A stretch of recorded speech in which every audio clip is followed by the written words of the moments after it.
everybody. Welcome to the May CVOW Friday Forum. We're gonna let participants file into the webinar platform here, so we will get going in just a minute.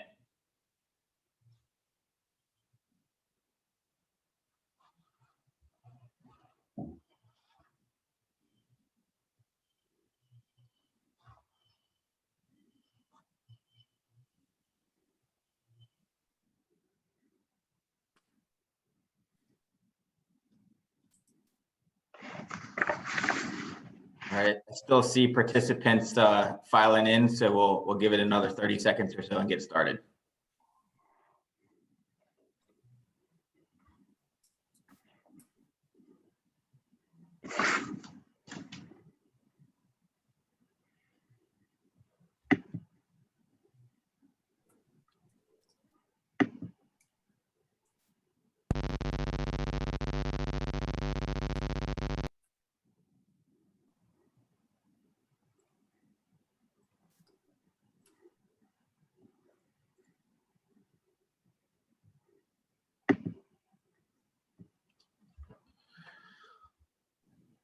All right, welcome to the May CVOW Friday Forum. My name is Matt Smith. I am the Director of Offshore Wind for the Hampton Roads Alliance. We are the regional economic development organization for the Hampton Roads region of Virginia. And we host this forum in partnership with Dominion Energy. It's a monthly series we host and focus on different issues related to offshore wind energy and supply chain development and the Coastal Virginia Offshore Wind Project. So the topic of the forum this month is workforce training and job opportunities in offshore wind. And we're very excited to have a conversation to start off the forum that will be led by Jeff Tingley. He's the head of strategy and market development for the Estes Group. They're an energy consultancy out of Boston. And joining Jeff will be Sean Avery, the president and CEO of the Hampton Roads Workforce Council. So they'll be talking about job roles associated with the CVOW project and some of the plans for the Hampton Roads Workforce Council around offshore wind and workforce training. Following that discussion, we will have a moderated panel discussion, and Jennifer Palastran, the Chief Deputy of the Department of Mines, Minerals, and Energy, will lead that discussion, and the group will talk about initiatives in Virginia that will equip workers to have success in this industry. So very excited about this session and this version of the forum. Just a couple of housekeeping notes before we get started. You are able to, as a participant, post a question in the Q&A box. We will be going through those questions during the moderated panel session and address as many of those as we can. We will also communicate information with you through the chat box, dropping links to resources and answering any questions publicly through that box there. So with that, I'm going to turn the forum over to Jeff and Sean to kick things off. Thanks, Matt. I'll go ahead and go first. And my name is Sean Avery. As Matt said, I have the pleasure of running the Hampton Roads Workforce Council. We are the regional workforce development organization that's really focused on making sure we have the talent in the region to be successful. And so we work very closely with the Alliance and Dominion and many of the other participants on this call today to make sure we're putting the educational programs and the training programs in place to meet the need, but also on the flip side, recruiting individuals into that those opportunities. So really appreciate this discussion today. Look forward to talking with Jeff about the findings that he's going to show you and really talk about how to get connected with the offshore wind industry as we move forward. So with that said, Jeff, your show. Sean, thank you very much. And to everyone here this morning, it's just an absolute pleasure to be part of this forum. As Matt said, my name is Jeff Tingley, and I'm with a global energy consulting firm called the Estes Group. We have the great honor of being involved in a project with Hampton Roads, where for the past 5 months, we've been looking at the supply chain for offshore wind, workforce, and what it needs to really keep Hampton Roads growing as a major, not only offshore wind hub, but a renewable hub for the East Coast.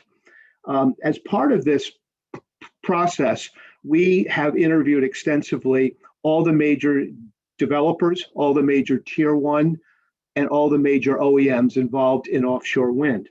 And from that, we are about to deliver a set of recommendations to the Hampton Roads Alliance on specific programs which are going to revolve around 4 areas. One is investment, one is in supply chain communications, and importantly, one is around workforce. And so as a result of this study, we are going to come back with some very specific workforce recommendations. And I'd like to sort of start this discussion with Sean by providing some context that we found about workforce as sort of helpful in setting up what workforce is, when it's needed, and what it's comprised of. So Matt, if you could pop up the first slide, and I promise to everyone, I only have 3 slides. This is not death by PowerPoint. And so, and what we've done here, we've broken down really the major work portions of building a wind farm, and looking at the operation of CVOW in 2026, when this workforce is needed, when these operations take place. This, I think, is very important because it provides context to when the training is needed and when the training starts, because obviously you want to have a workforce available and a workforce trained when the jobs are available. So this is sort of a way that we look at wind farm construction and wind farm operations as setting sort of a guide when curriculum, training programs, et cetera, have to sort of get started. Next slide, please, Matt.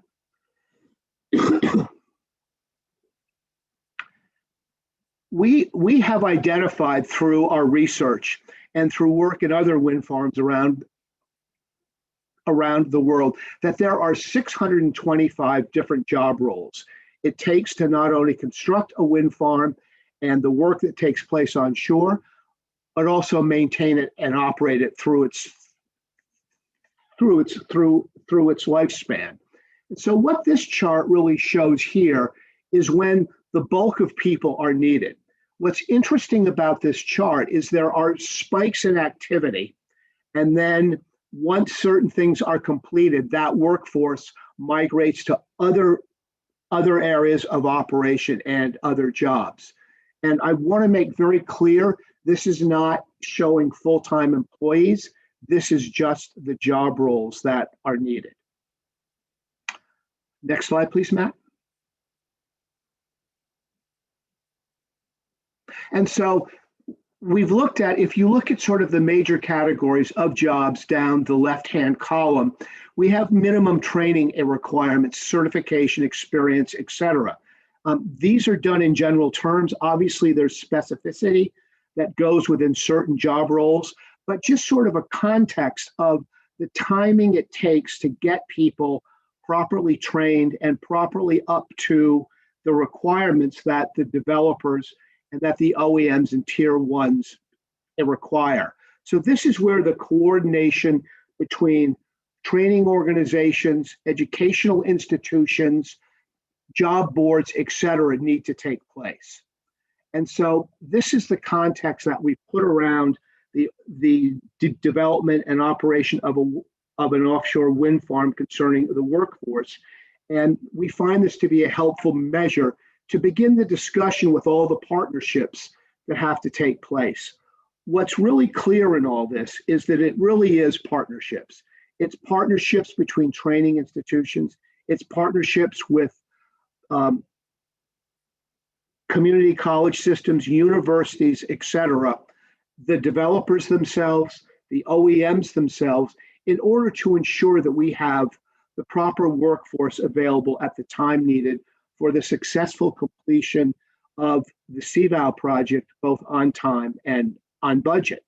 So with that, Sean, let's start our discussion about this. Thanks, Jeff. That's some great information. And I can tell you, I've worked with Jennifer and our educational partners for many months on this project. And that is the type of information that they've been looking for. And I think it's going to be very helpful as we start to move this project forward. The good thing is we've got a little bit of time on our hands to make sure we do this correctly. And so having that data and having those timeframes really does help us to put the proper programs in place to meet those needs. as you showed in your slide, and you can confirm this, there does look to be a number of different job opportunities, a number of different educational levels that are needed, which really does lend well to the educational system from K-12 to community colleges, four-year institutions, even our proprietary schools. So when you're looking at that, you see 2026 is really the peak, but we've really got to be putting programs in place now to start building up to those efforts, especially making sure that we've got the educational programs in place that are going to specifically meet the needs of the offshore wind. Would you say that's a good point? Yes, absolutely. I think that's, I think that's essential. And I think what's very important also is that one has to remember that we don't have a U.S. offshore wind industry yet, that we're going to develop one. I mean, basically, we like to tell individuals we're 30 years behind Europe. We're going to catch up in 10.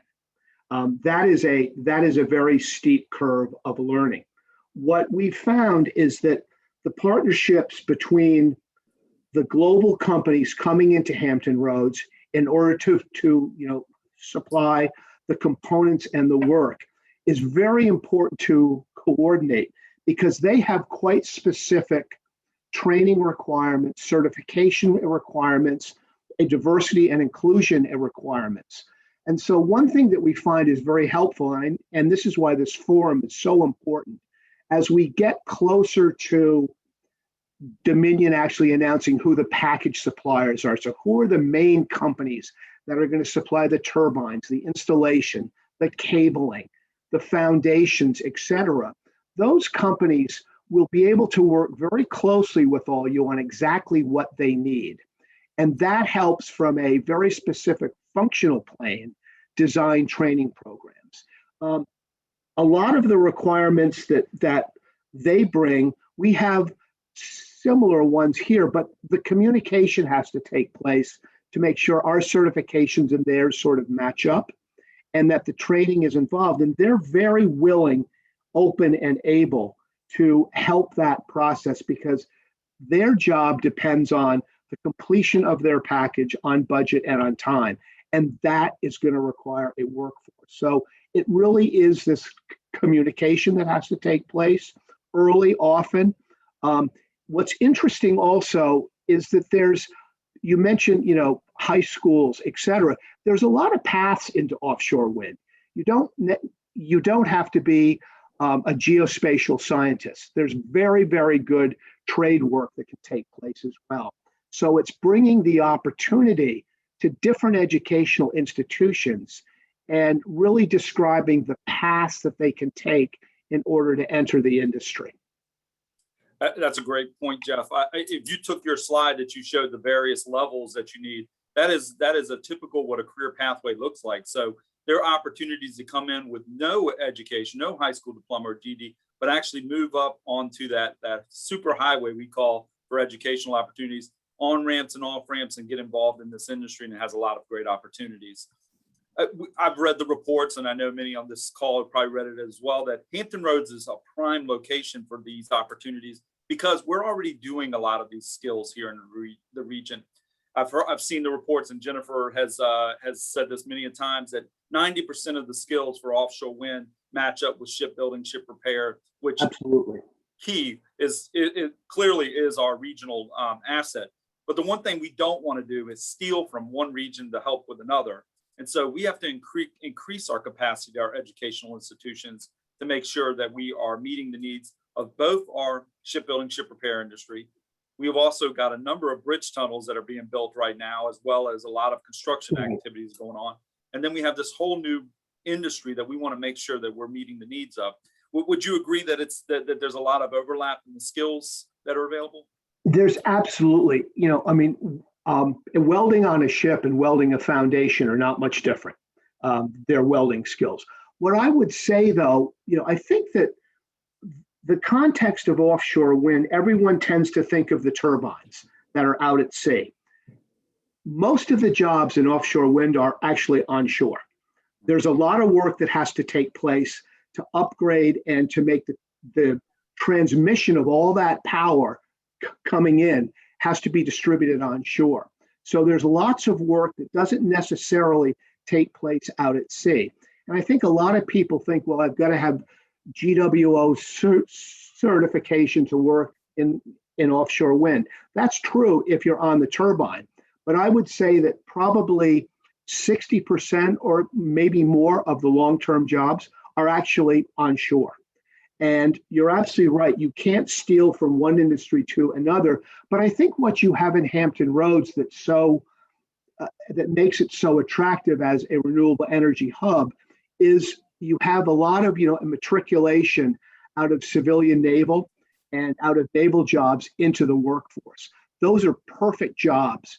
So in order to have a transition path from one into another, I think you have an advantage that other parts of the East Coast, the other ports that are wind-centric, if you will, you have a great advantage in that area. And something that's actually a little sneak peek, one of the recommendations is how do you do that?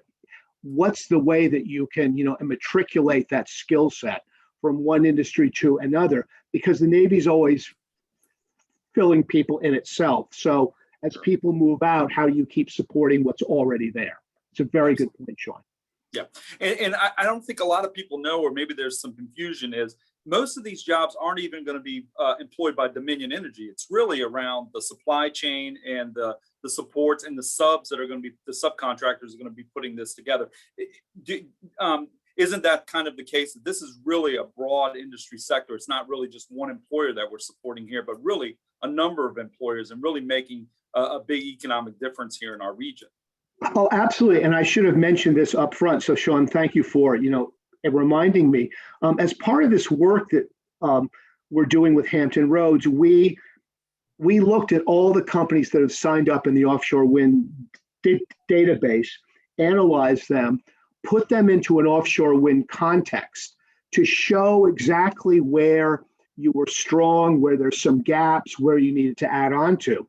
We then went out and we actually surveyed or gave the opportunity for a survey to 800 additional organizations that I would call adjacent industries.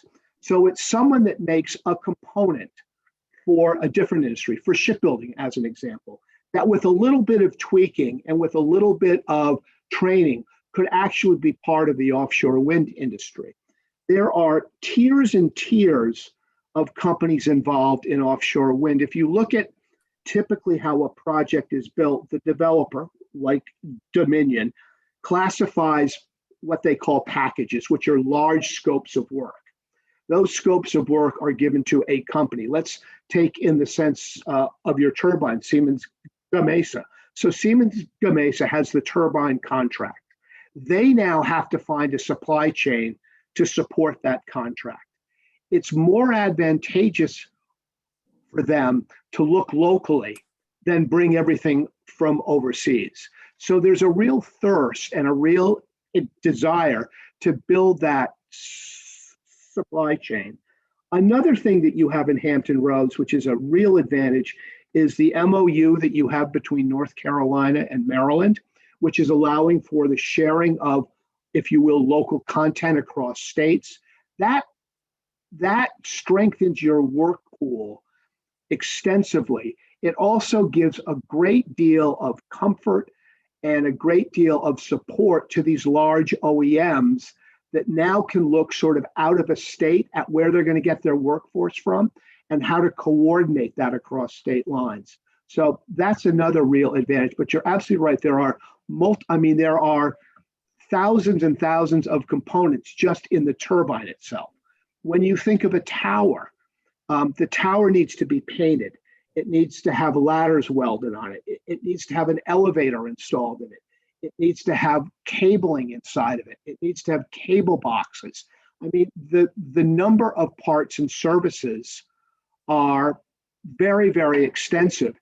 And most people would love to have that right near where they're going to marshal, meaning where they're going to put the components and send them out into the wind farm itself. Yeah, that's a perfect example of why this is not just, a one-off type of project. This is an industry that we have the opportunity of growing here. And having worked with Doug Smith and the Economic Development Alliance on many things. It's always about the talent, making sure we have the talent in the region to be successful. And so to grow this industry, we got to make sure we have the talent. And so that's really kind of the role that the Hampton Roads Workforce Council has taken on over the last year, is convening all the partners to really understand what the needs are going to be in the region. And I took a real quick look at the participants that are on the call today, and many of them are partners already involved. And I encourage anybody that wants to get involved with the workforce discussion to reach out to us. I'm also going to put a website in there. I think our website has already been posted, but we actually have a link on our site now around offshore wind if you're interested in getting involved, or on the educational side, you can go there and sign up for that. But really what we've done is we've looked at it from a holistic point of view, in that there's many different layers to the workforce and training needs for the offshore wind. So we're the chair of the offshore wind committee for this project. And so we've broken it down into a number of different areas. Like you mentioned, K-12 system. We have a committee that's looking at how we develop pipelines, and we have various projects that are connecting the career and technical education needs with this industry and how it can lead right into the higher education partners. So we have our community colleges, we have Old Dominion University, we have schools all the way out to Virginia Tech, even in North Carolina, that are looking at the higher education needs and how that industry piece comes along. A big piece is recruitment.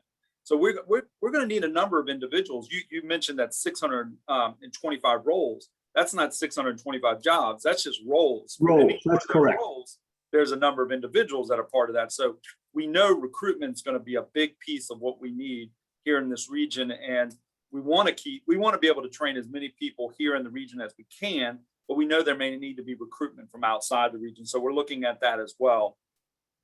But one of the areas we're looking at too is using our intake system, which we call the Virginia Career Works, to help recruit for this industry, help pay for training. We also are looking at mentorships and internships through our Next Gen program. So we've got a lot of efforts that are going on, and Whitney Lesser is one of the panelists that's going to talk about our career pathways work that we're doing. But one of the big things that I know that's part of this effort is the DE&I efforts, and how we're going to connect with individuals that may not have been connected to these opportunities, or just need to be connected better into the industry. And you had mentioned that we had a call a couple of days ago, and you'd mentioned that there's a number of great best practices that are going on in the nation around this effort in offshore wind. I think one was in Connecticut. Could you touch on a couple of those efforts that you've? Yeah, here's an interesting point. The European, the major European offshore wind suppliers have really very strict DEI requirements and health, safety, and education requirements. And those are actually being adopted by the developers. I'll give you an example. Massachusetts has just sent out RFP for 1.6 gigawatts of power. And the evaluation criteria they have is 70% on cost, but 30% is qualitative. And of that qualitative part, a high percent is exactly what you talked about. It's creating a diverse workforce. I mean, let's remember, we have a generational opportunity here.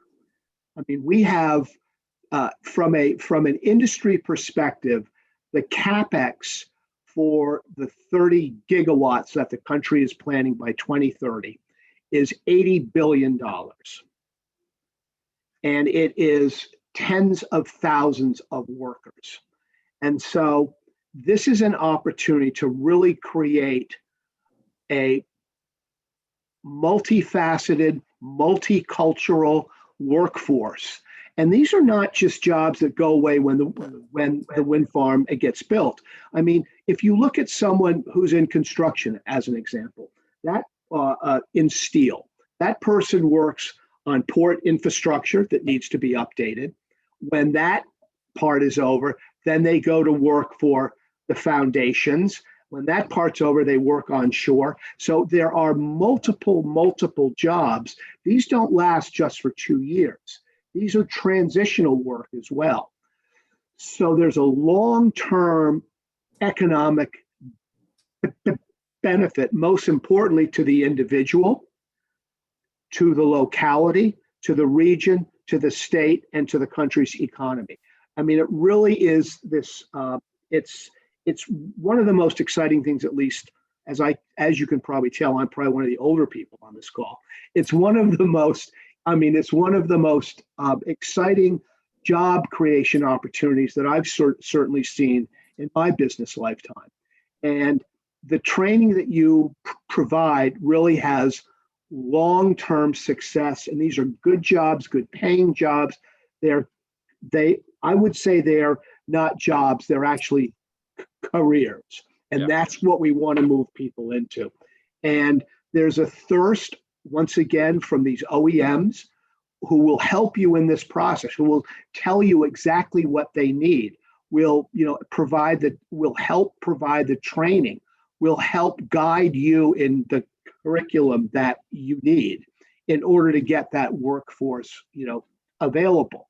Then as we move, for example, into the operations phase, and you have to have wind technicians, there's a whole other training aspect that comes around that, which is GW training. It's blade technicians. It gets into composite materials. It gets into robotics, undersea unmanned inspection vehicles. So it's everyone from PhDs to a welder. I mean, it's the whole scope is going to be needed. Yeah, I think that's, we always talk about it. And the one that always gets me is everyone, and you mentioned earlier, every one of these wind turbines has an elevator. So there's going to have to be somebody that works on that elevator. Right. And so you don't think about that. You think of the normal welding and everything like that. But there's going to be so many different career opportunities. And I don't think everybody understands too that once this project's done, that doesn't mean that we're done with offshore wind. We have the opportunity of doing additional farms off our coast. Isn't that correct? And then we've got the one right off of North Carolina as well. So this is the beginning, hopefully, of a long-term industry sector for our region. As we I mean, if you look at your location, you have CVOW, so the initial 2.6, probably the 2.6, behind that.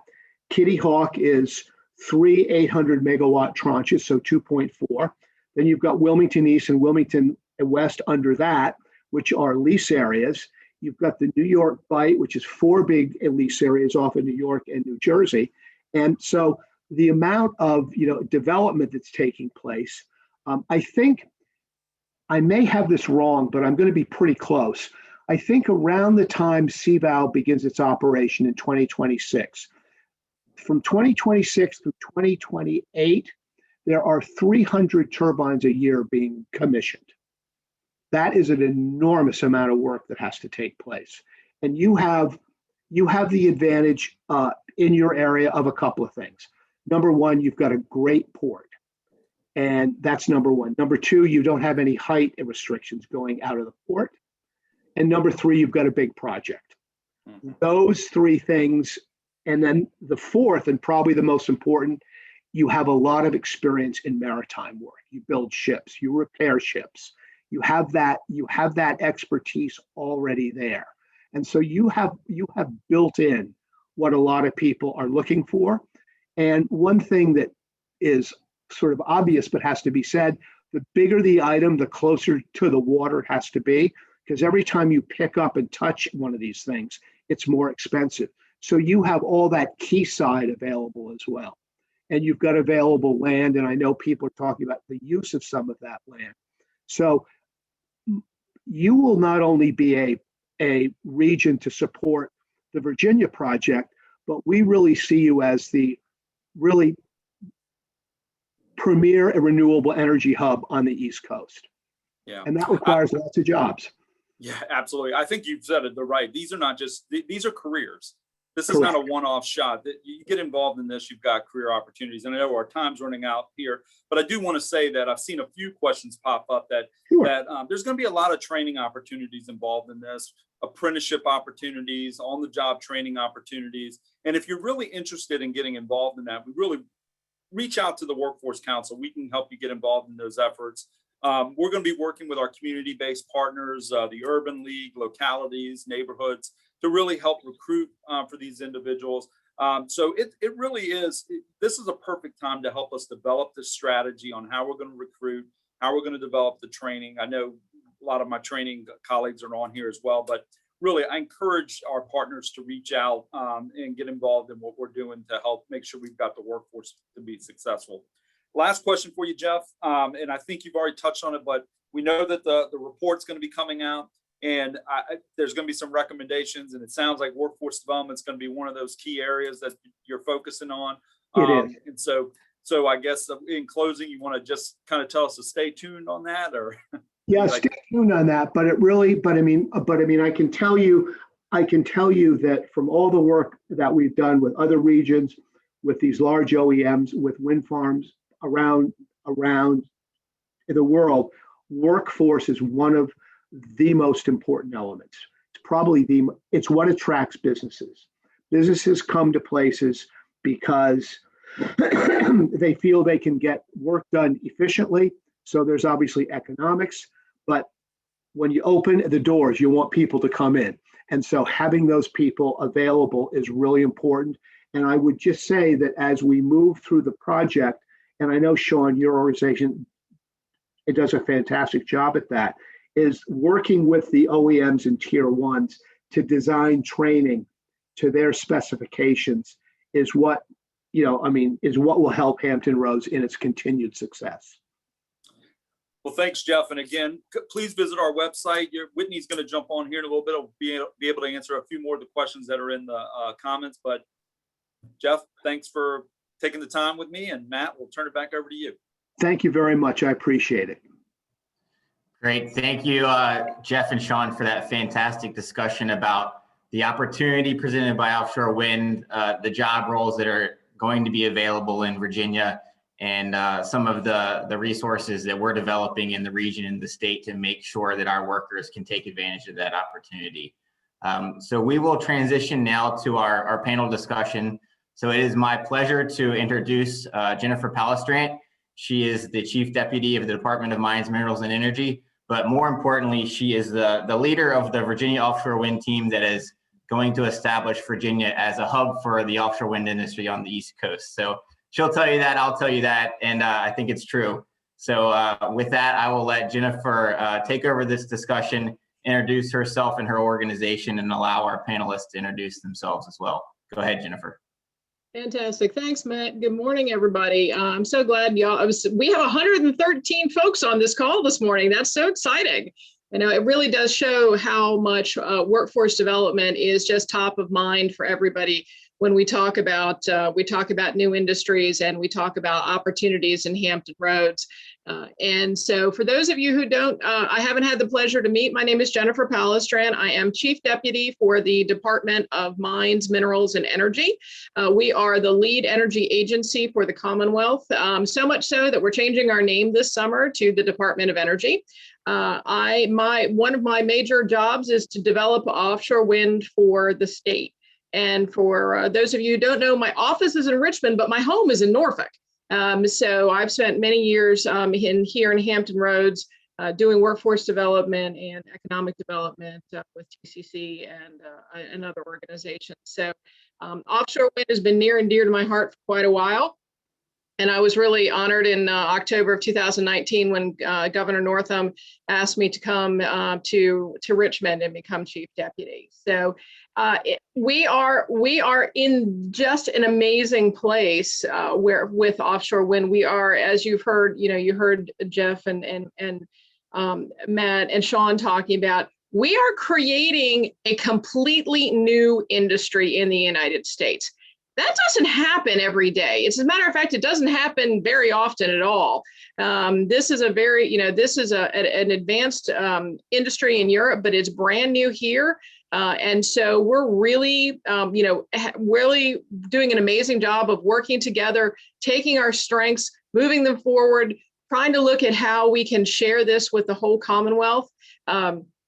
And how we can find a way to become, the Southeast hub for offshore wind. That is the goal, folks. The goal is that we become the supply chain hub for the Southeast. And so, as you know, my mother used to say, there's no point in having small goals. They're a waste of time. So we are really, that's what we're really looking at, you know, and if you think about the fact that we are home to the largest naval base in the world, we are home to the largest federal shipbuilder, you know, in the US, plus all of our phenomenal maritime assets, our incredible ecosystem here. I have never seen such a perfect marriage between any two industries as we have between maritime and offshore wind. So it is just tremendous. And I am incredibly fortunate that I have tremendous partners all the way across the state, many of whom are actually on this call. So if we all start abusing each other, you'll know that we spend way too much quality time together. So it's a lot of fun. As a matter of fact, I used to work for Mr. Estes over there. So, you know, we all have a really good time together, and we are just doing a tremendous amount of work for the state and for the region. Now, workforce is an incredible key to all this. You heard Jeff say it. You've heard Sean say it. If we don't have the workforce to do this with, we're going nowhere. So, you know, it really is the key to everything that we're doing. And it really is about how do we expand the workforce. You heard the guys talk about it. We've got to make the pie bigger. And so one of the things that we started to look at was how do we make the pie bigger? Well, the obvious way to make the pie bigger is to expand the geographic reach of what we're doing. And so about a year and a half ago, I worked with the governor's office, and we got a number of developers, a number of tier ones together, and we got them on a couple of calls just to talk about workforce. And we asked them, what are you most concerned about? What is the thing that you're most concerned about as far as Virginia and workforce? And they said, look, you all build ships like nobody else on the globe. We're not worried about that. We're not worried about those, you all having those skilled trades pieces. We're worried about them, you're having enough of them, but we're not worried about you're having them. The thing that you all don't have, and actually doesn't exist in the United States, it's just not just Virginia, is the Global Wind Organization training. Y'all have heard, you know, my favorite statistic, which is 90% of all of this is skilled trades, but 10% of it is the Global Wind Organization training, which is the very specific training for actually working out on a turbine. And so we really took that and said, okay, if that's what they're worried about, then, you know, we'll start that as a focus. And Karen Jackson is going to tell you all about that in a second. But we also said, you know what, let's not have everybody fighting with each other. Let's try to find a way that we do this in a really coordinated manner. And you heard Jeff talk about the MOU between Maryland, Virginia, and North Carolina around wind, which is the first of its kind in the nation, and still to this day, the only one. We sort of were taking that same, I was working on that MOU at the same time we were working on a lot of this, and I really said, you know what, we could use this sort of same model. And so we came up with the Mid-Atlantic Wind Training Alliance, which is a group of schools that, you know, from across multiple states who can work together on offshore wind, on all kinds of, you know, pieces and parts of it, so that we're doing this in a collaborative process and not doing it in a vacuum where we end up with, you know, any more competition than is absolutely necessary or healthy. So one of the very first folks that I called on this was Karen Jackson at New College Institute, because she is always a massive forward thinker, and so she was already way ahead of me anyway. So, you know, it's always good. It's always great to have partners. And then the next two telephone calls, you're going to hear from them later in a few minutes. So, Karen, you want to tell them a little bit about GWO and what's going on at NCI? Sure, Jennifer, thanks. And thanks to everybody for inviting me to be here today. I'm kind of like Jennifer. I spend part of my time in Martinsville, but my home is in Poquoson. So while the billing for this shows us being scattered across the state, I think we're all sitting in Hampton Roads right now. So it's a beautiful day here, and I'm excited to be part of the conversation. As Jennifer mentioned, GWO is basically what I would consider, and this is my word, not theirs, but the gold standard of training for those that want to work in the turbine portion of the industry. There's really, it brings standardization. It's an organization that's international. So as you heard Jennifer say, right now, most of the work that's being done is on the global front, and domestically, we're kind of catching up in terms of being able to offer GWO training. The GWO board that decides on the standards and decides on the training is industry. So these are industry relevant trainings that the major manufacturers, builders, developers agree upon as the types of safety related programs and curriculum that they want to have and be able to depend on when they deploy a force for construction, maintenance, all of those things. And so, it's replicable. The curriculum is very structured. There are audits that the training providers have to go through. It is a very rigorous process. All of the folks that offer the training have to be certified, as well as the facility, as well as the curriculum.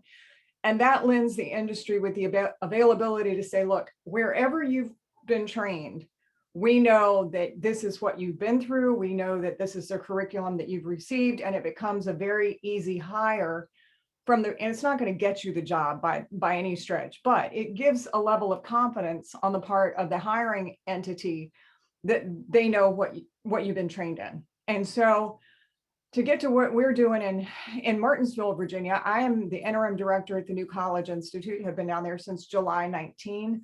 And we looked at the potential, the growth rate for Virginia in terms of renewables and offshore wind. We took a look at the industry nationally and decided that we wanted to take the plunge and going after becoming GWO certified. I will tell anybody that decides to do this, it is not for the faint of heart. It is a lengthy, and I will not say inexpensive adventure, but the fun part for us was that as we adopted this, we started to use even local suppliers in the production of some of the training equipment. And so we used a local manufacturer to develop electrical cabinets. We bought as much as we could. We sourced in Virginia. Some of it we had to source internationally because that's where it came from originally. But we've been very fortunate to get through 2 course certifications. We can now offer the BST, which is the basic safety training. And we can also offer the BTT, which is the basic technical training. Very quickly, the basic safety training covers, and I have to cheat on this because I haven't gotten it down yet, use of personal protective equipment, emergency gear, safety procedures, working at heights, first aid, fire awareness, and manual handling. The basic technical training includes installation tasks, modules for hydraulic, mechanical, and electrical, as well as troubleshooting. So those are the 2 basic courses that GWO offers, and most are required for anybody that's going to work on a turbine. They do have to be recertified every couple of years. And so that was really the thought process behind, as we saw the growth in the industry. I think what we heard earlier today, tracks with what we were seeing when we decided to get into this. But we're offering classes now. We're up and running. We have safety training that's going to be coming up in June and July, and then we have basic technical training. I think, interestingly, we found that the elements of those courses, though, don't just apply to GWO, just like all the other careers that you've heard, working in heights, basic safety, fire suppression, first aid. Those are categories, and those are types of training that don't just apply to just a wind environment. They can be used for a lot of different careers. So cell phone tower climbing, all those things, they're a natural fit. So we're up, we're open, we're ready for business for GWO training. We're excited to be part of the conversation. The offshore wind isn't just happening on the shore, it's happening onshore as well. And if you go to the GWO website, it's always exciting to see your state have a star. So there's now a star in Martinsville, and it puts a pin down that Virginia is the first. We have a place in Virginia that now offers GWO International Certified Training. So if anybody's interested, I'll put the website in the chat box. But we're up and running. We're a little bit ahead of the curve, but that's where Jennifer and I like to be. Don't ever get behind it. It'll run you over. So thanks, Jennifer. Thanks, Karen. I appreciate it. I saw a question pop through in the chat about sea survival. So our other two original partners in all of this were our Centura College here in Norfolk and Mid-Atlantic Maritime Academy, which is also here in Norfolk. And Mid-Atlantic Maritime, or lovingly referred to as MAMA, as most of you know, is one of the national leaders in U.S. Coast Guard certification training. And so they'll be helping out with a lot of the at-sea pieces both. And that's the whole point, is this is a consortium. So MAMA is helping NCI, and NCI is helping MAMA and Centura, and and everybody's working together. And so that's part of it. Now, so we've got the GWO piece. So I've told you that's the 10%. Now let me introduce you to the 90% over here. At least he's to my right anyway.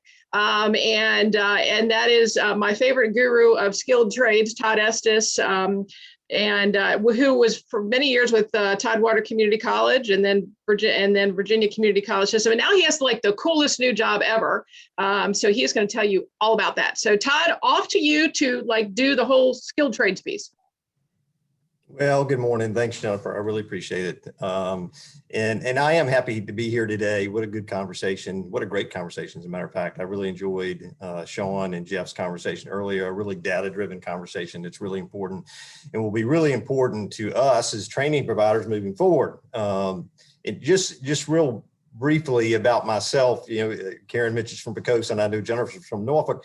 I'm a Hampton Roads fellow as well, and I'm actually a product of Hampton Roads workforce development. So I tell folks quite often that I consider myself a shipbuilder by trade. So you'll either find that comforting or you'll hold it against me, but I'll leave that up to you.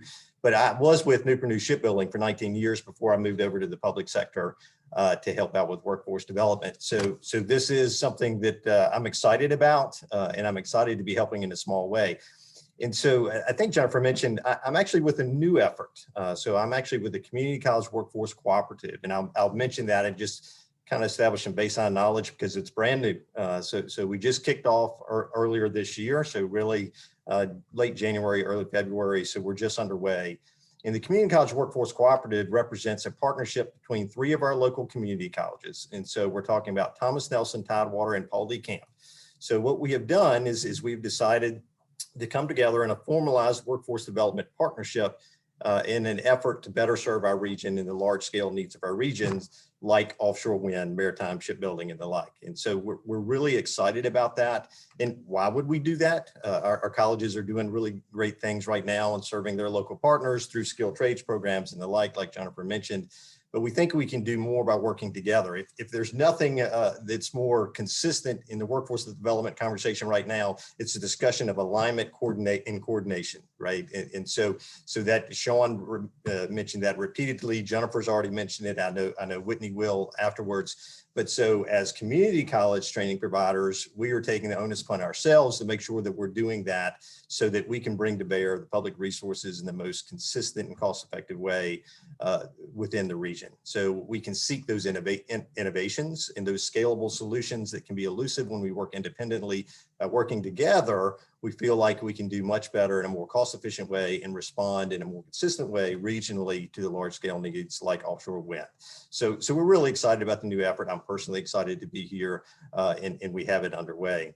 So Jennifer mentioned, and then of course it came out, it was quite clear from Jeff and Sean's conversation, is that there's a significant demand for skilled trades. And so there was some for specialized skilled trades, but there was a very significant curve for standard skilled trades. And of course, we're doing a lot of work in that space right now to serve our existing industries like shipbuilding, ship repair, and advanced manufacturing. And so we have great programs in place, certainly at our 3 colleges within Hampton Roads, to deliver welders and ship fitters and pipe fitters and the like. And so what we need to clearly understand, and conversations like this are so important, and Jeff's worked with the Exodus group, and Whitney, I know his comments after this are so important, that as training providers, we clearly understand that demand signal such that we understand what we have in place already that can meet that need in existing training programs and what that capacity will need to be to meet that spike. So we saw that line with a big spike around 2023 timeframe as manufacturing ramps up. So are we prepared to meet the demands that the employers will need to provide skilled trades employees. And so in a very practical example, so within our colleges, we have welding booths, right? So we deliver welding training. So we have right now we have a defined number of booths and we have a defined number of training hours. Is that sufficient to meet this increased demand for this new industry as it enters, and without it being to the detriment of our existing partners? That's a really important piece for us to understand as training providers. And so, and if there are areas where we need to make strategic investments to grow that capacity, to meet that demand, and then and sustain that demand at a long term, then we need to clearly understand that and make sure that we're doing that now. As we saw, we got a little bit of lead time, but it's going to be here before we know it. And these things don't happen overnight. So it's really important, these types of conversations, research that is taking place right now, that we as training providers understand that and can make those investments to meet demand as it comes. Because as Sean made this point as well earlier, workforce development is about training folks for lucrative careers, and the timing is incredibly important. So the gold standard is to work with our partners like Hampton Roads Workforce Council to help us recruit those candidates in. Those candidates then get trained and immediately roll into a great career where they can, with family sustaining wages, right? And so the timing is really important. So the investments in capacity are really important, and the delivery of our programs are really important to make sure that they're synced up exactly right. So convening these types of meetings and doing the research and aligning with our partners is what's so important. And then it's also very important that we're working with our partners, both agency partners as well as our employer partners, both existing and emerging employer partners, to make sure that they understand the tools that are available to them. So through the community colleges, we have a pretty diverse toolkit that we can use to help meet that need. Quite often, it's a combination of those tools that are needed to meet the need within the region, so we can deliver the customized training. I think Jeff mentioned the importance of having specific training to meet the specific needs of that employer and that process that they're trying to achieve. So we can do that, of course, through our non-credit workforce training delivery. We can deliver industry certifications, so identifying those industry certifications that are most relevant to this industry, and of course, delivering training that leads to those certifications. We do a lot of that, and we can do more. We just have to make sure that we're aligning with what the industry actually needs. Apprenticeship related instruction has come up. Hampton Roads has a long history of apprenticeship. I'm an apprenticeship grad myself, so a proud shipbuilder apprenticeship grad myself.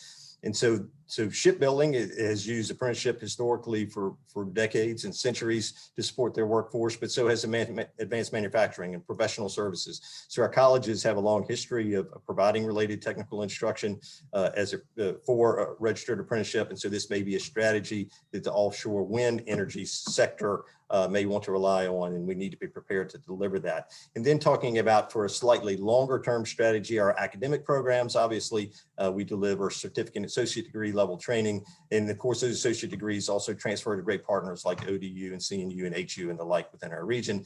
And so making sure that we have the programs in place, that we have the specializations in place, that we adopt the content that is most relevant to this industry, and developing new programs so that those other jobs, like the managers and the engineers that are needed in this industry, that we're also supporting those efforts. So we have all of those tools available that we need to make sure that we bring those to bear to support this industry.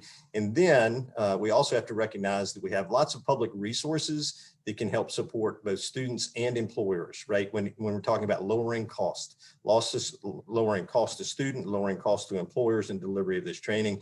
So we have great programs, and I won't get into too much detail right now, but we have great programs like our Fast Forward program, and we have a new G3 program, which is really exciting, which is a large student aid package that can be leveraged for students, specifically in manufacturing and skilled trades, that can basically allow students, for low and middle income students, to access these programs for free.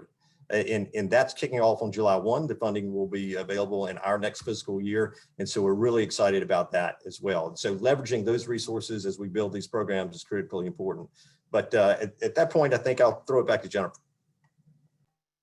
Thanks, Todd. I appreciate it. See, that's, he's my go-to guy for skilled trades, because when in doubt, he's built the program. Probably it's sometimes actually physically. I've actually seen him do it. So, actually, so I've seen him swing a hammer. So So, it's interesting. The one thing that I missed while we were sort of talking about this is that keep in mind in the spring of 2019, the state legislature passed the Virginia Clean Economy Act.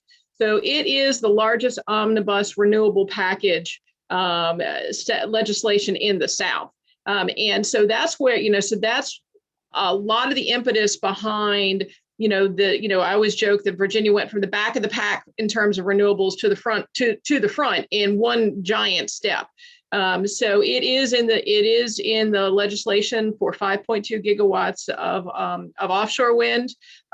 We've got mandates around onshore wind, solar, energy efficiency, battery storage, the whole 9 yards. So when we're having these conversations, make sure that you're thinking not just about just wind exclusively, but also around all of renewables, because all of these trades that we're talking about, all of these these job opportunities go all the way across this entire new renewable industry that we're working on. And so occasionally people ask me, so why is NCI, which is in Martinsville, involved in offshore wind? I'm like, well, besides the fact that they're all brilliant and I, love really smart people, we have a whole onshore wind industry that we're working on too. And so already having a very good established hub in the center of the state is going to be fantastic for that as it comes along. So just a little bit of policy, background from my Commonwealth hat.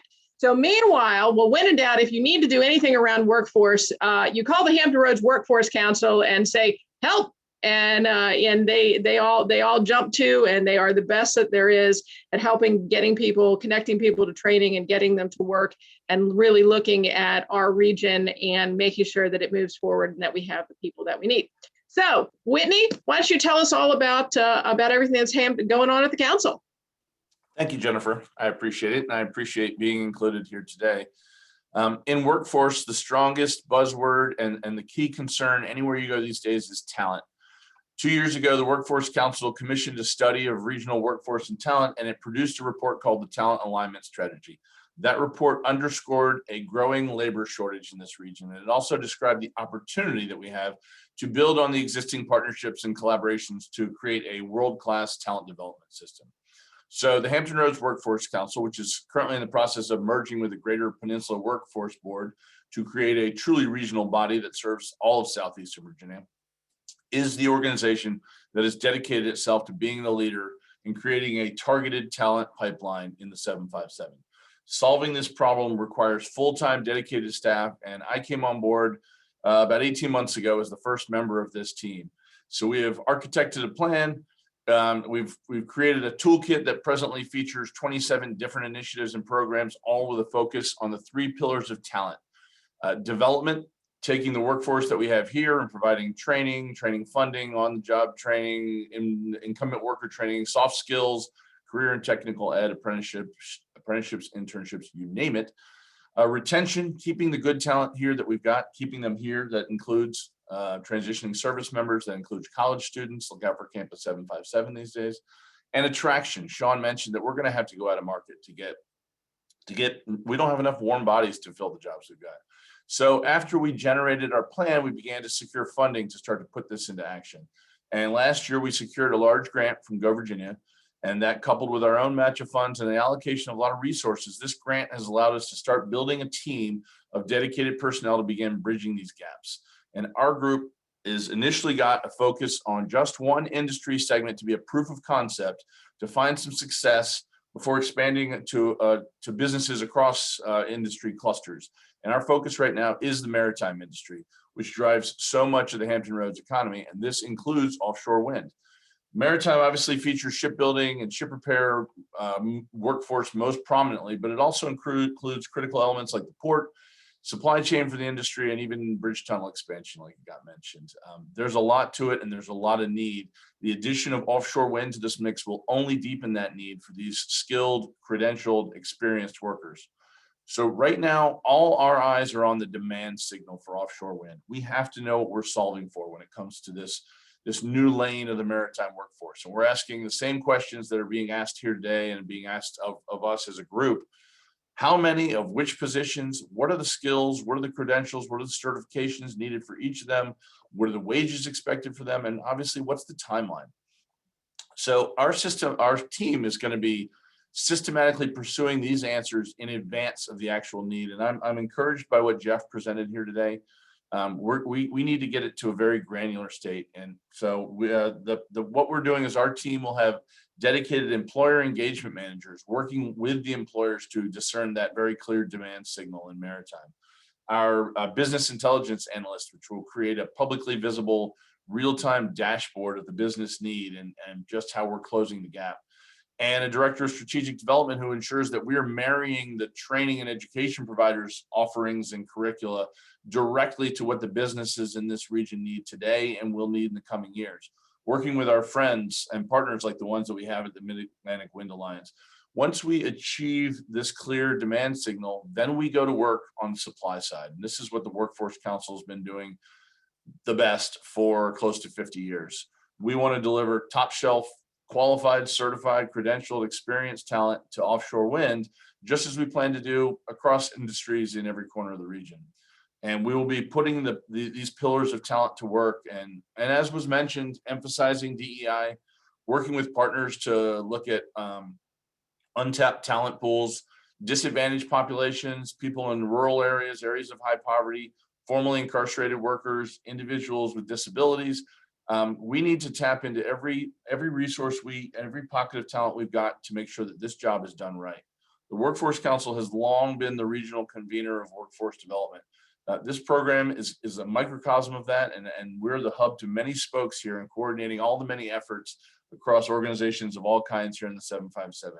So finally, what we're building now is the engine. It's a machine that identifies the business need on the front end, like ingredients, and creates the outcomes on the other side with the qualified workplace ready talent going to work in these jobs. And we want to be ready for offshore wind when it arrives in earnest. And that's our plan. All right, I love a man with a plan. That is always an excellent thing. The one I noticed in the chat, and then even beforehand, we did get a lot of questions about the diversity, equity, and inclusion piece. And so I thought maybe we could just talk about that a little bit and talk about specifically what y'all are looking at and including. I will say that the diversity, equity, and inclusion piece is included in the Virginia Clean Economy Act. So it is actually part of the legislation, and so that it is something that we're taking very seriously. We're trying to make sure that we're looking at through all of our different levels of training, and we're going to try to reaching out into communities that, maybe have not been included in the maritime industry before. And also something else that I will just say while I think about it is, you've heard it over and over again about we need people. You all are the best ambassadors I can possibly think of to get that message out. So, everybody that that's talking about changing industries, young folks that are, getting ready to come out of high school, everybody needs education after high school, but it doesn't have to be a 4-year degree immediately. So I'd ask everybody on this call to be an ambassador to, offshore wind and renewable energy so that we can really, really get those jobs out there. Okay, I will get off my soapbox now. And let's go back to diversity and inclusion. I just didn't want to forget that. Let's talk a little bit about that and what everybody's kind of thinking and what conversations have been going on. Who wants to start? Oh, Jennifer, I'll take this one. Thanks, Karen. I find it interesting, and I do want to point out that all of those different constituencies that you're talking about with incarcerated and those that are in the underrepresented, rural was thrown in there as well. And so we're a little bit different than the other ones, because we don't necessarily always fit into the definition of diversity and inclusion in the traditional sense. But when you look at the makeup of a lot of these formerly textile manufacturing cities, towns, counties, in the rural areas, it is a microcosm of what you see in the urban areas, right? So you do have a wealth of those that fit all of those descriptions. They're just not based in Hampton Roads. I think the big difference is the awareness and the familiarity of the topic with those that are in those communities. When we talk about wind energy and, you know, Southwest Virginia or Southern Virginia, it's a very different conversation than the conversations that are going on in Hampton Roads. You can open up the paper, you can get on, you know, you can listen to the news and you hear about offshore wind. You don't hear about it as readily in some of the rural communities right now. You do hear a little bit about offshore wind. There's a farm up in Botetourt County, others in West Virginia that are coming on.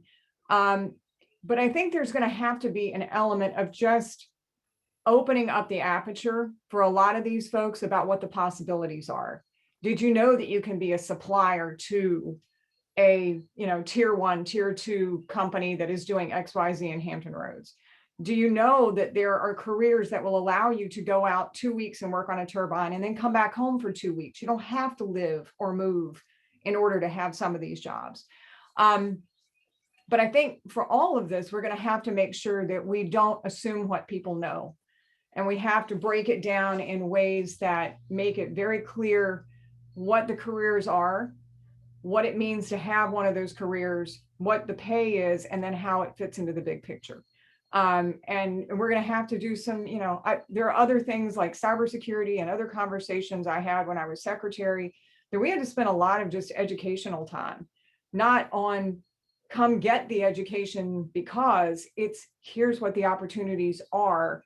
Now let us help you figure out how to go be part of it. And so there's a lot of education that can go on up front while the ramp up is still occurring to really get people more comfortable with the conversation around whether it's their company participating in a supply chain or them participating in a career path. We've got to really make sure that we start with the opportunities. Just give them the chance to become familiar and become comfortable with what it means to participate into this. I think 600 and some job codes or 600 and some different, you know, types of positions that can be involved in this. That's staggering. And so how do we make that into a manageable conversation that can talk to everybody along the continuum from a middle schooler all the way up through somebody with a PhD? That's one message is not going to fit all. And so we're working very hard to figure out how we can make that a more nascent conversation, you know, at least in what we're doing right now. But I think that's a bigger question that we're all going to have to answer long-term is how do we make this approachable for those that are not familiar with what the industry looks like? Right. And for those of you who don't know, Karen was the Secretary of Technology for the state for quite a number of years. So she actually brought up an interesting point on cybersecurity while I think about it. You know, while we were all a bit, you know, nobody in my department in the Department of Energy was sleeping last week over the pipeline issue. That does bring up a really important part. Keep in mind that offshore wind is going to be part of the greater utility grid. Okay, the cybersecurity requirements and the background check requirements around utilities are no joke. They are very strict, and so that's one of those things. You know, I tell a lot of my teenagers, keep your nose clean because it's drug, you know, background checks, drug tests, the whole 9 yards, because you're dealing with the electrical grid of the United States. And so it's a big deal. Now, construction may be a bit of a different matter, but we'll see. But just keep in mind that this, from a cybersecurity standpoint, that this is really these are going to be some very significant utility assets. You know, we're basically building giant electrical plants in the middle of the ocean. Back to diversity and inclusion to my two gentlemen over there. What do we thoughts? Sure, I'll jump in real quick, Jennifer, and I'll kind of start at the system level and then drill down to the Hampton Roads localities. But the VCCS, the Virginia Community College System, just developed its latest strategic plan, and they worked on that all last year through last fall. It was just approved this spring. And that entire strategic plan is based on addressing those equity gaps within our institutions and using our institutions to fill those equity gaps. And so our entire system is, the priority is addressing those gaps now. And so bringing that down to our localities, it starts with data, right? And so we're looking at our data right now to make sure we clearly understand who we're serving and the success of those folks that we're serving. And that data is disaggregated appropriately so we can identify those gaps. So we're starting with that. Now, then one of our priorities is to work with those partners that can help us fill those gaps, because as community colleges, we have historically served a lot of underserved populations as open access, relatively low cost institutions in local institutions. And we've had a lot of historically underserved populations in our colleges in various participating in various programs. Now, the success rates are not what we hope they would be. And so we need to make sure we understand that and put in place the strategies that help folks be more successful. And some of those strategies we can implement in working with partners like our buddies, Hampton Roads Workforce Council. So I'm looking at Whitney. Whitney's below me on the screen. So looking at Whitney and Sean, and we actually have a conversation going on with them right now about programs that we can put in place that build in wraparound services from the beginning, not as an afterthought or as an email link or as a flyer that we give to students and say, hey, by the way, if you have transportation issues or childcare issues, you can call this other entity to help you. We're talking with them right now to build out some programs that from the very beginning that Hampton Roads Workforce Council is helping us with recruitment. And so as Whitney said, you know, that's an ideal spot for them in making sure that they're helping us reach the communities that we're targeting. And then once they enter into our programs, that they have a wraparound services that help them be successful. They help address some of those challenges that some of our underserved and low income participants and unemployed participants may be facing. So whether that's transportation or childcare or just basic living expenses while you're attending a very rigorous and accelerated training program, how can you do that, right? So there are barriers to that for a lot of folks that we're trying to reach. And so a big part of what we're doing is trying to build those programs in partnership with our agency partners to help those folks be successful. And then couple that with some of the other public funding sources that we have available to us that I mentioned to you earlier, like Fast Forward in the new G3 student aid package, which will basically eliminate the cost of training for low and middle income participants. So once you address the actual tuition and fees associated with that, and then you build in the wraparound services, and then make sure you're reaching, as Karen was making that point, making sure you're reaching the populations that you're trying to serve, and then making it as easy as possible to access all of these services. That's what we're working on right now, and we're very encouraged by a lot of the conversations going on. And Todd, well said. And from the Workforce Council's perspective, DEI is not a hurdle over which you must leap. It is a terrific way to expand the parameters of the traditional way of looking for talent. Just as an example, I spent 8 years working for Versability Resources, finding and creating jobs for people with disabilities. The power of a workforce bolstered by people with disabilities is incredible and often overlooked, far too often. So just thinking differently and getting creative about how we, to Karen's point, how do we reach out to folks in rural communities, folks in areas of high poverty? Let's bring them into the workforce in ways that we haven't done before. So we're really putting our thinking caps on. We've done this historically, but because we are where we are with this need growing, we are getting more aggressive about going after this. So that's where we stand on DEI.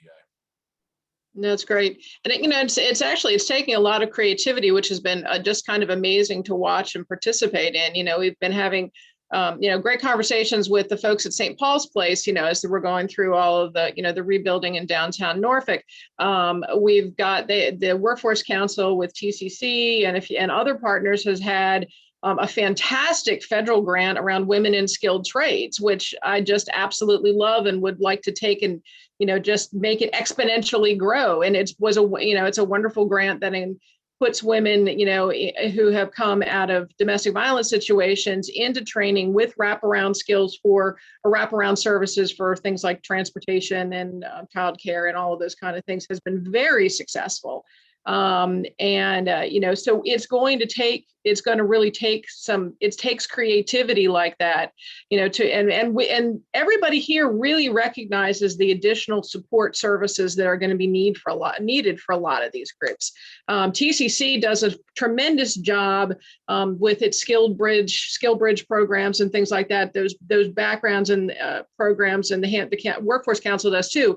What's it take to be a good employee? And what are good communication skills and all those kind of things that help people not only get jobs, but they help them keep jobs. That was what I always was told, growing up, it's not about getting the job, it's about being able to keep the job. And so we really, want to be able to find ways to reach out and really help reach out into these communities. And actually, it's one of my my sort of pet peeves with the Virginia Clean Economy Act. It was one of the challenges with it was there was no workforce development money in it.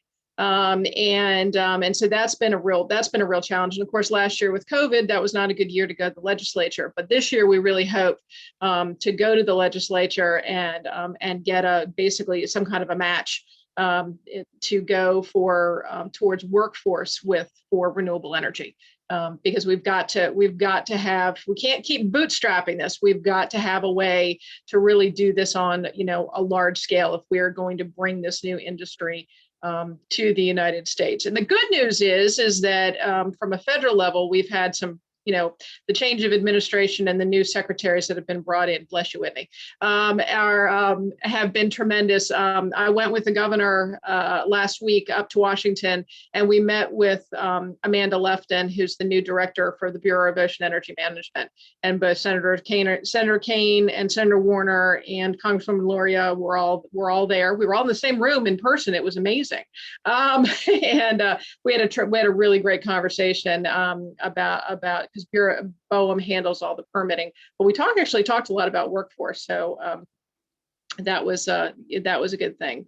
I tell you what, Whitney and Todd, how one of the things that we've really been talking about for the last couple of years is wind as part of maritime. Because obviously that's really, really important. So how are what are our shipbuilders and our companies, how are they kind of feeling about this, and how are they kind of partnering up on this, and are they interested in kind of like jumping into this new cool world of wind? I'll start with that, Jennifer. I certainly don't want to speak for anybody in the industry, but the sense of it through a number of conversations that I've had with folks in shipbuilding and ship repair is definitely looking over their shoulder and saying, okay, it's a challenge for us to meet the need with the existing talent base that we have here. And now we're going to be adding a lot of the same skill sets into a brand new industry. How are we going to mitigate that? So I'm not going to say it's anxiety, but there's definitely some, it begins with curiosity and it starts to move towards concern. And that is, frankly, it's been called the perfect storm between offshore wind, the bridge tunnel expansion, and the existing needs in all the maritime. The time is now, and frankly, that's given us a little more fuel to do what we're going to do. We've had, I think, more aggressive conversations than we've ever had about this, because now that this is happening, it's a great question and it's a great point. And until we really nail down that demand signal to a very precise granular level, we aren't going to know. But we want them to know we're starting this now, and collectively, you can see this group and all the interested parties that continue to exist around offshore wind. We need to alleviate concern by tackling this with a game plan. That's where we're starting, and I think that's where we're going to give people a little more calm and ease. Yeah, absolutely, Whitney. And I touched on it a little bit in kind of my opening comments, but the shipbuilding and ship repair employers are certainly aware of this emerging industry. They're certainly aware of the tunnel construction project, this little $3.8 billion project that's going on in Hampton Roads Bridge Tunnel. They're certainly aware of the infrastructure proposals that are coming out of the the federal government. and what that means for their workforces, right? And so they're taking it seriously, and they're contributing to very productive conversations in this regard. So, you know, we're working with the Virginia Ship Repair Association and their membership on this discussion to make sure that, you know, we're all on the same page for what their workforce needs, and to make sure that we're positioned to meet the needs of any increasing demands coming from other related or associated industries. And so whether it's Virginia Shipbuilder Association or some of the larger employers like Kalana or Newport News Shipbuilding and the like, so we're having really good productive conversations, all of us. So community colleges, Hampton Roads Workforce Council, the other providers as well, of course, having great conversations about what's ahead of us. And to Whitney's point, really taking a serious look at that demand curve and making sure that we have the capacity to meet that increased demand without harming existing pipeline or straining existing pipelines such that our existing employer partners are somehow not receiving what they need. Right, so that's what's so important for us. So, you know, for us as community colleges, we need to understand our existing programs, our existing capacity, and where there are strategic investments we need to grow. And there are, and I would suggest that there are, and we'll be pursuing those over the next couple of years. Now, the Hampton Roads Workforce Council is doing the exact same thing, obviously with the larger regional audience, to make sure that they understand what the regional capacity is for all providers, and that we're prepared to meet this demand collectively. And so that's what we have to do to ensure, you know, the economic growth and health of the region at large. So when you insert this really exciting new industry and project, we just have to make sure that we continue to serve our existing partners while meeting the demand of this new emerging technology. So it's all really, really exciting. You just have to do it right, right? So you just have to make sure that you're having these conversations. You have to make sure that you're talking to K-12. My buddy Casey Roberts at New Horizons, great conversations coming out of the high school CTE programs, and how they align with post-secondary and how they align with the employers. And so there's really great coordinated conversations going on right now, which will be essential, right? Because otherwise there are disconnects and we miss the mark, right? And we don't meet the demand, but we have the right people in those conversations. And I'm really encouraged. And, you know, from my time in Hampton Roads anyway, we're the best spot that I have seen around coordination of workforce development activity. And it's really quite encouraging. Yeah, I really have to totally agree. It's been, the conversations have been great, and, you know, we're reaching, and everybody's really willing to step up. I'll tell you what, you know, when I travel around the country, or when I used to travel around the country, I'm getting ready to start going again, you know, and I'm talking to folks in New England, and I'm talking to folks in other parts of the country. I always sort of tell them, you know, in Virginia, we have the Virginia way, and that is we work together. And we sit down and we talk about it, and we, you know, we find a way to figure it out. And, you know, everybody kind of gives and takes, and we're making a change, because if we don't, we're going to get left behind. This is, you know, a once in a multi-generational opportunity to take what we already do and just take it to a whole new level. Around wind, around renewables. I was having a conversation with Terry McCullough's director of policy the other day. And I told her, I said, as far as energy goes, we are facing down the biggest change in energy since the development of the combustion engine. What we're going to see in the next 20 years is going to blow everybody's mind. And so the sooner we get ready, and the more open we are to all of that, the better off we're all going to be, because it's coming, and we really need to be ready. Karen, how about like renewables in general? And, you know, you had a fantastic vantage point for many years as Secretary of Technology, and now working in the higher ed system, you know, around renewables and around what this, you know, transition into energy and the workforce, you know, what are you kind of seeing and thinking as we're kind of moving into what could be a completely new era? Wow, that's a big one, Jennifer. Thanks. Glad I've had plenty of coffee at this point. No, I mean, I think it's a sea change, right? It is going to be the biggest change that we've seen, with the investments that are going to be made from the federal level, with the Clean Economy Act. There have been some items, and especially in Virginia's history, around coal and other types of industries related to the energy sector, that, you know, the conversations are now pretty clear as to where things are going to go. There was always an if and a maybe and a possibly, but I think the course has now been charted toward renewables significantly enough, and the investments will continue to come. strongly enough that we're going to have to get on board. We're going to have to adapt. I think the younger generations, with all the devices that we have, with all the drain that we're placing on the energy grid for all sorts of new technologies, is going to increase the demand. We have to find more, better, cheaper, in some cases, ways to be able to power, all the things that we want to do on a daily basis. Virginia is a data center capital, in North America, and that's a lot of power. And so they're demanding it. Those customers beyond anybody else have made it clear that they want renewable energy, and they will go to the states, to those that can provide it. And so I think we're, unlike a lot of the other things that we can, and cybersecurity is another one, you brought that up. There's only but so long you can deny something before you just have to accept it and figure out how to be a part of it instead of fight it. And so you're seeing work in renewables being done in Southwest Virginia. They're being adopted in Southside Virginia, the projects that are going on in Botetourt. I think we're past the point of return of there's no going back now. And so instead of a question of, are we going to do this? It's now turned into a question of how we are going to do it. And we just now have to make the transformational changes that we need to make to get us there. But the younger generations are not mired. They're digital natives. They're not mired in a lot of the things that we grew up with and a lot of the paradigms that we accepted as norms. So they're ready to move. They're ready to do things differently. And we have to give them the foundation and the power they need to be able to lead us through that change. 20 years is a long time. And quite frankly, I don't want to work that long. So hopefully, it's on us to make sure that we lay the groundwork and to make sure that, we empower those conversations. Got a lot of great research going on at Virginia universities in this space.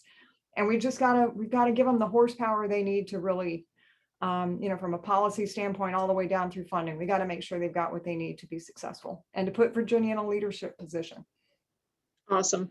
It's funny, you were talking about the kids. Well, at least between Whitney, Todd, and I don't know, what have we got, like 4 or 5 teenagers between us? I was cracking up because my son is 17, and when we talk, of course, we talk about all of this kind of stuff, and he's like, "Mom, y'all just need to catch up." I'm like, "Okay, babe, we'll work on that." But yeah, no, that's, and it's funny when we talk about maritime, we talk about skilled trades. I always say, use wind. It's sexy. The kids love it. Let's use renewable energy. Let's use all of our renewable energy sectors to bring kids into skilled trades. They love it and they're totally for it. And we can use that as a good leverage point. I've never asked this question, but from where I sit, it's always good to ask the experts.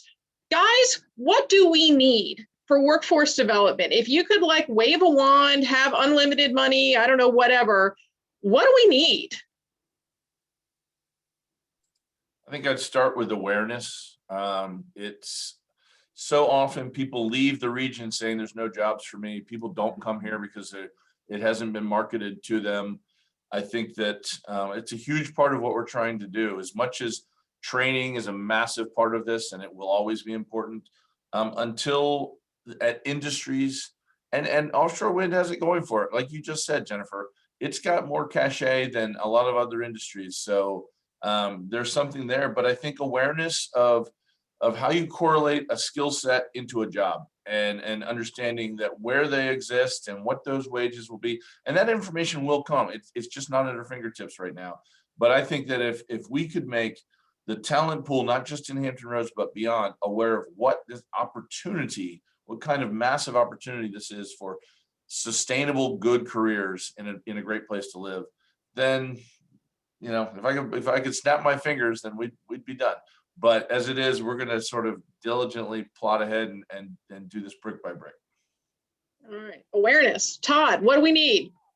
Well, if it's my theme is alignment and coordination. I mean, workforce development is a really exciting, busy space right now, even more so now than ever, really. It's certainly in recent history with some of the investments. And we have great actors and stakeholders in Hampton Roads doing great things every day. So we have 11 cities, 4 counties in all of these different municipalities and EDAs and K-12 systems and community colleges and Hampton Roads Workforce Council, the nonprofit community. We have great initiatives underway. So, working together amongst those initiatives to share the resources and expertise and leverage those shared resources so that we can achieve more together. It sounds really cliche and kind of simple, but it's really, really hard. And we have not historically done as good a job as we could, let's put it that way. And so some of the efforts like this conversation, like what's happening at Hampton Roads Workforce Council, not to make Whitney feel good, or Sean to feel good, but they're really doing good stuff and it's essential work. And when you're talking about a region like Hampton Roads, where you have, the different cities and we're divided by rivers and things like that. So some of these things don't happen as naturally as they would, and they haven't in the past, right? And so working more closely together such that we can take these wonderful things that everyone is doing individually and then complement one another such that we can all do more. That's the key to me for workforce development is just getting together and working together towards common goals. And I think we're heading in the right direction. Awesome. Karen, what do we need? This is probably a little bit bigger than this conversation. Go for it. But, I think we need to get rid of the geopolitical boundaries in these conversations. Mm. The wind industry is coming to Virginia.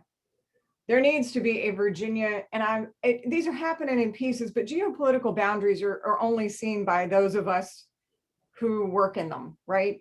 Industries don't see them. There's a lot of workforce, commuting and things that go on. People don't see the same lines that we create and sometimes artificially apply to these conversations.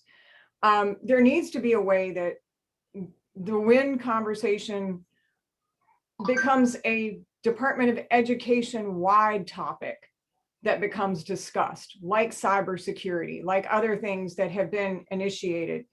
When we start talking about workforce needs, yes, Hampton Roads is going to be the immediate beneficiary, but it's that whole of state conversation. We've all said that not enough workers are going to be, you can't get enough workers in Hampton Roads to fill all of these jobs. So how do we stop having, there's going to be tip of spear, which Hampton Roads obviously is, but we're forcing geopolitical boundaries on things that just don't exist. I think if anything, COVID has proven to us is, we can't exist virtually. And in the virtual world, nobody knows where you are and nobody cares where you are, quite frankly. That's not always practical when you've got hands-on type skilled jobs. But I think the continuation of turf mentality and geopolitical boundaries when the rest of the world doesn't see them the same way we do is really a hampering piece for Virginia. And it, like I said, it's bigger than just offshore wind, but I think we have to find a way to level that playing field so that we're not having a rural and urban conversation. It's a Virginia conversation, and it's a ubiquitous kind of conversation that, that crosses all boundaries without having to call them out independently. Awesome. All right. My phone just flashed at me and it says Matt Smith, which means Matt's telling me that it's 10:32 and it's time for us to be done. All right. Thank you all so much. That was fantastic. I turn it back to Matt. Thanks, Jennifer, and thanks to all of our panelists. Thank you, Karen. Thank you, Whitney. Thank you, Todd. That was just a fantastic and far-ranging conversation. I think is indicative of all the questions we have to answer around workforce development, but all the solutions that you all have and are already working on. So it's just really exciting to learn from you and hear what you had to say as well. And I also want to thank Sean and Jeff for their participation earlier. So I will go ahead and plug our next CVOW Friday Forum, which it will occur in June, I believe June 18th. We're going to be focusing on the International Partnering Forum that's being held by the Business Network for Offshore Wind in August. So we are essentially going to have a little bit of a preview of that, that program, and we want to get as many of our Virginia businesses at that forum as we can, because it's a great networking opportunity and a great way for our businesses to learn more about how they can get involved in the offshore wind industry. So look out for us for communications about the next CVOW Friday Forum in June. So with that, I'll close out the forum. Thank you to all of our attendees, and thank you again to all of our panelists. Have a good day.